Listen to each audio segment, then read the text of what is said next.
चंद्रशेखर ने मायावती की पकड़ी कमजोरी, अपनी राजनीति के देने के लिए इस रास्ते पर चलने लगे जिस पर मायावती तो अभी नहीं चल रही। चंद्रशेखर को हो गया आभास, खुद पर हुआ विश्वास। मायावती की इस कमजोरी का मिलेगा फायदा, जरूर भाजपा को टक्कर देकर अपनी सियासी जमीन तैयार कर रहे हैं। चंद्रशेखर आजाद ने एक बना लिया नया प्लान। बीएसपी की सियासत इस दिनों में कैसी है, किसी से छिपी नहीं। हालांकि मायावती का दावा, बीएसपी की सियासत इन दिनों में कैसी है, ये किसी से छिपी नहीं। हालांकि मायावती का दावा है कि बीएसपी को 24 में शानदार मायावती मिलेगी, लेकिन चंद्रशेखर को एहसास हो गया बीएसपी के विकल्प बनने के लिए यही सही वक्त है। बहुजन समाज पार्टी के खिसक रहे शानदार को देखते हुए आजाद समाज पार्टी अपने को नए विकल्प के तौर पर पेश करने के लिए जुटी है। इसी कारण पार्टी के 5 राज्यों के विधानसभा चुनाव में 2 राज्यों राजस्थान और मध्य प्रदेश में अपने प्रत्याशी उतारकर इसकी शुरुआत कर दी है। माना जा रहा है कि लोकसभा चुनाव 2024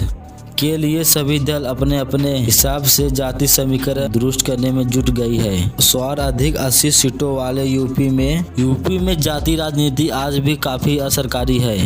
इसे देखते हुए ही सियासी पार्टियों ने जाति प्रभाव रखने वाले क्षेत्रीय दलों को अपने साथ रखा। जहां तक बसपा का सवाल है, वो लोकसभा के चुनाव मैदान में अकेले उतरने का ऐलान कर चुके हैं। 2012 के सत्ता से बेदखल होने के बाद चुनावी प्रदर्शन में बसपा का ग्राफ लगातार गिर रहा है। मायावती भी सियासी जमीन पर बहुत ज्यादा सक्रिय नजर नहीं आ रही है। 2022 के चुनाव के बाद उन्होंने कोई भी रैली नहीं की है। इतना ही नहीं, बसपा प्रमुख ने प्रदेश के किसी भी जिले का दौरा भी नहीं की है, जिसकी पार्टी के कोर बैंक दलित समुदाय के छिटकने की बात आई है। यही वजह है कि आजाद समाज पार्टी के मुखिया चंद्रशेखर आजाद सिर्फ काशीराम की सियासी विरासत के सारे दलितों के दिल में जगह बनाने, बल्कि भाजपा के सुकन्ने से खाली हो रही सियासी जमीनी को अपने पाले में लाने में जुट रहे हैं। उनकी इस मेहनत के बाद दलित और खासकर जाटव जिसके पक्ष में आते हैं, ये राजस्थान और मध्य प्रदेश के चुनाव परिणामों से स्पष्ट हो जाएगा। गौर करने लायक बात है कि चंद्रशेखर रावत ने जिन जगहों पर राजनीति में अपनी जगह बनाने की कोशिश की थी, वहां पर सपा और भाजपा थे, इसलिए इन दोनों पार्टियों ने इसे कोई ज्यादा महत्व नहीं दिया। बसपा मुखिया ने तो बहुत उल्टा सीधा सुनाया है। कम समय की राजनीति में चंद्रशेखर ने